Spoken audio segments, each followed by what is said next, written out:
Hi everybody, welcome back to my channel. This is a very quick video, and you have to excuse me for holding this up, but I thought, well, let's do a Saturday takeaway. And today is the subject of putting lace in between pages. All you do is take 2 pages.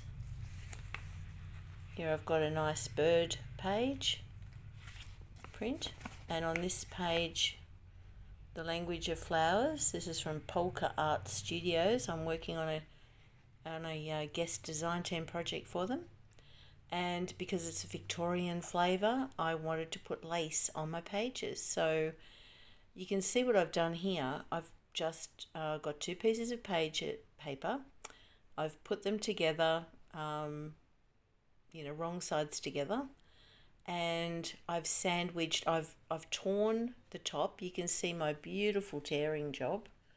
I've torn the top of both pages together so that it's a beautiful tear exactly front and back. And then I've got some beautiful lace, and I've just slid it in between the pages, and then I've stitched. So that lace is sandwiched effectively, a sandwich in between the 2 papers. And doesn't it look lovely?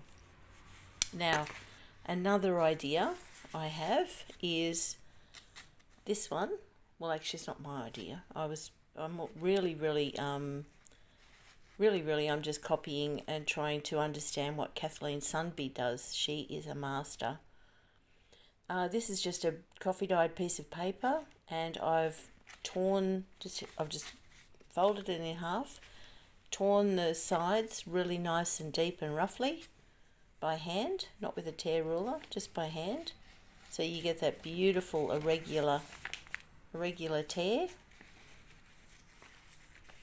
And then I've got a piece of lace to come out to the width of what the original page would have been.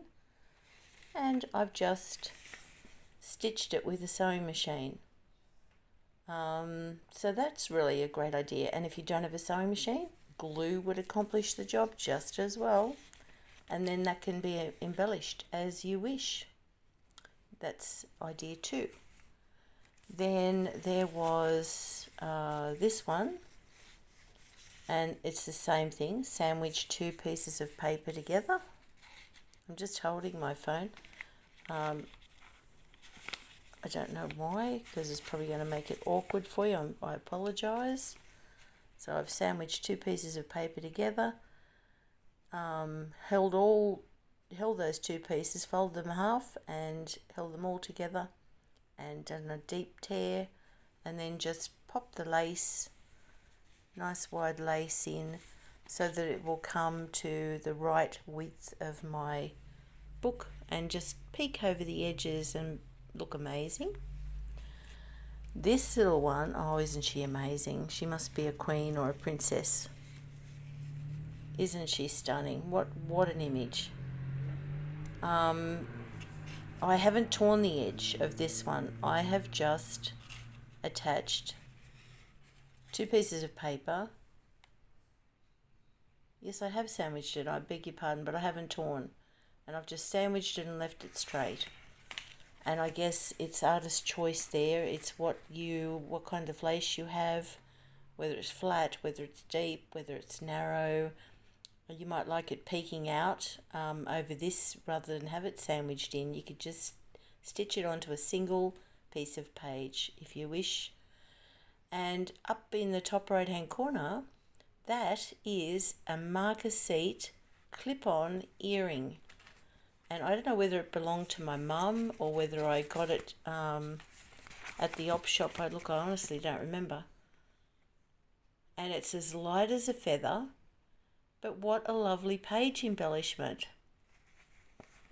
So I've got the pair, so I'm thinking, whoever buys this journal eventually might like the pair included so that they could take them off and wear them. I'm just thinking of a pirate with 1 earring in, and so I think I better put the pair in when I sell. So there's that. This is one I am working on at the moment. and you can see the deep tear. I just tore that by hand really roughly, and so it will just open out. That's the back, that's the middle. It will open out like that, and I'll just probably use a Yoo-hoo glue stick to just put that in place. Oh, firstly, I shall be inking up this, which will give a beautiful dark effect, and then I can glue this a little bit with an Yoo-hoo stick in the middle, and then when I position it and I've inked, I can then just stitch all around the page. And so that one's not stitched yet, but this one is stitched all the way around, and it looks really lovely.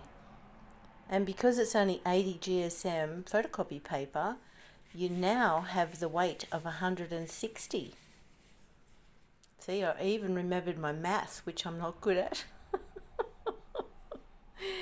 Oh my goodness. So that's what I've been working on today, ready for my journal. And I thought, my goodness, I should turn on the camera and show you what I have been doing so that you might like to try that yourself.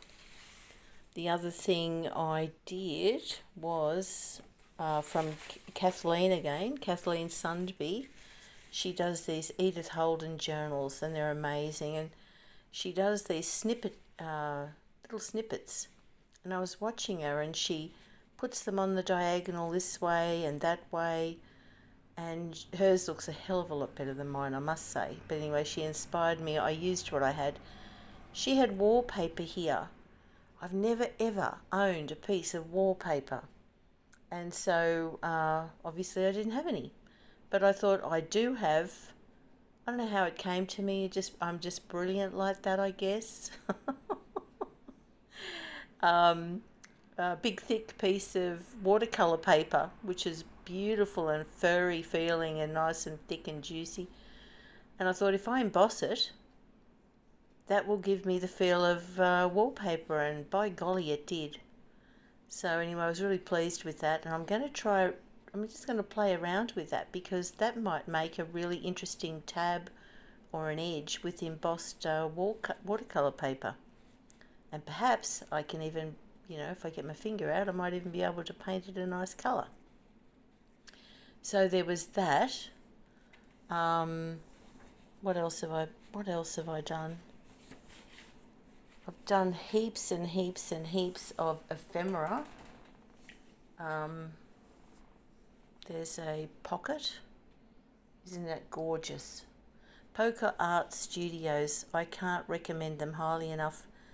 Go and have a look at, I think that was Portrait of a Victorian Lady, I think, the kit. I've been working on tags. So that's just layered up with different papers and a lovely rose image. I think that's an old one that I had myself. I couldn't tell you where that's from. I should be showing a bit more, but this is not a walkthrough yet of Line Dot Arrow. But I will brag about this paper. This paper here was sent to me from my dear friend Wilhelmina in New Zealand. Hi Willie, if you're listening to me, I think of you all the time, and I hope you're doing well over there. So isn't that the most glorious paper? And she gifted it to me, my very first gift. I've got a video of it on my channel if you'd like to go back and have a look for it. But she sent me all these amazing goodies, and that's why it's only a very small strip, Willie. I'm saving it. I've got one on each signature. Anyway, so because it's Victorian, just adding a few things. That's a lovely poem by Thomas Hardy. I found a picture of a chair, and I've added that up for the garden seat. Let's see, what else have I done? I won't bore you too much longer. Oh yes, the specimen card. Oh my goodness, did I have fun with that? I've always wanted to do a specimen card. I've always wanted to do a specimen card. I don't know who I saw the other day doing them. Might have been Eve from Scrapbooking with me. Anyway, I've been saving the plastic off lids of various things for a long time, and I had these little stickers of flowers that are transparent, and I must have wanted to do it for a long time because I had all that waiting to go, and I just did. I did this, I knocked this one up, and doesn't it look effective? That is really, really cool. I mean, when you turn it over, you can probably tell it's a sticker, but that's all right.